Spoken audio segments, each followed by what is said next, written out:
Muraho cyane bana, bantu bakuru mudukurikiye. Tubahaye ikaze mu kiganiro Rwanda Iwacu Inspirational Kids. Njyewe nitwa Prince Muhire Darcy. Mfatanyije nanjye Cyusa Crystal. Uyu munsi tugiye kuganira ku gihugu cyacu. Ese waba uzi inkomoko y'u Rwanda, igihugu cyakwibarutse? Nyamuneka ntucikwe n'iki kiganiro. Turi kumwe n'umubyeyi ugiye kutuvira imuzi amateka y'u Rwanda. Muzehe Sanzabera, tubahaye ikaze. Urakoze cyane. Ese mwatangira mutwibwira? Nitwa Umusizi Nsanzabera Jean de Dieu, ni umushakashatsi ku muco, amateka n'ubuvanganzo, aho amaze kwandika ibitabo bigera muri 97 bijyanye n'ubusizi, amateka, umuco, amazina y'inka, amakinamico, inkuru, ubusizi, ibyivugo n'ibindi byose byerekeye ku Rwanda n'umuco n'amateka yabo. Ikibazo cya mbere, u Rwanda rwabayeho ryari? Urakoze kumbaza ikibazo cyiza Darcy. Ukubaho k'u Rwanda twabivuga mu bice bitatu. Hari uguturwa k'u Rwanda. Amateka agaragaza yuko rwatangiye guturwa ahasaga muri 300 nyuma ya Kristo. Ruba ihuriro ry'ibihugu byinshi bigera muri 29. Ariko inkomoko y'izina u Rwanda ni ku gihugu cy'i Gasabo cyahanzwe mu 1091. Twavuga yuko ariyo nkomoko y'u Rwanda kuko ari naho rukura inyito mu mateka dufite igira iti u Rwanda bugari rwa Gasabo.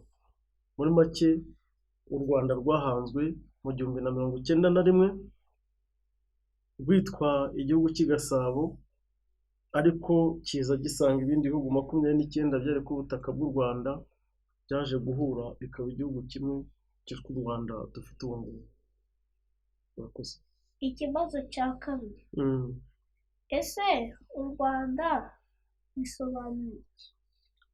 Nk'uko iryo zina riri, u Rwanda bituruka ku nshinga kwanda.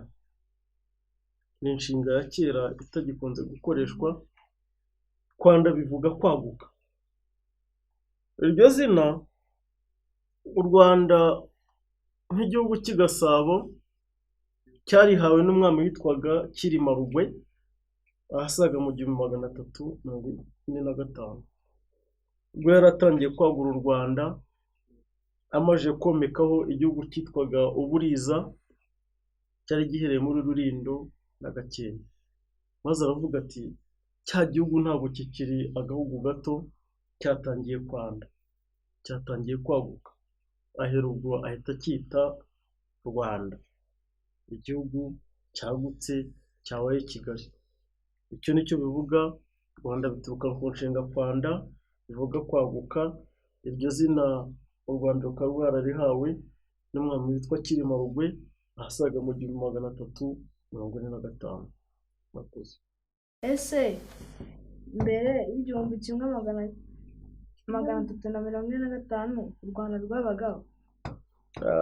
Uko amateka bigaragaza, u Rwanda rwari ruriho, ariko rwari rutaritwa izina u Rwanda.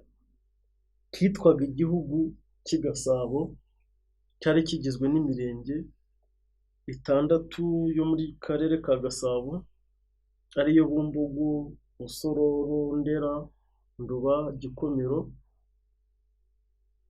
ndetse ukongeraho na Fumbwe yo muri Rwamagana. Cyari igihugu cyitwa Gasabo, ariko nuko ngo intango yacyo yari ihari, intangiriro yacyo yari ihari.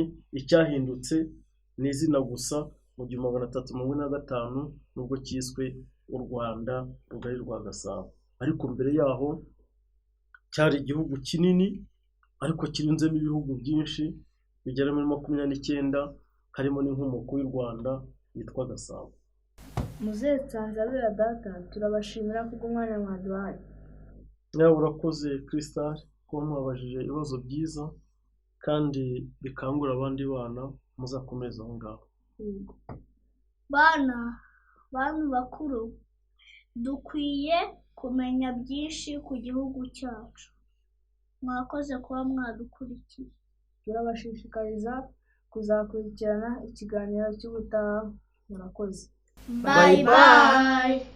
Rwanda iwacu, Rwanda iwacu, Rwanda iwacu, Rwanda iwacu.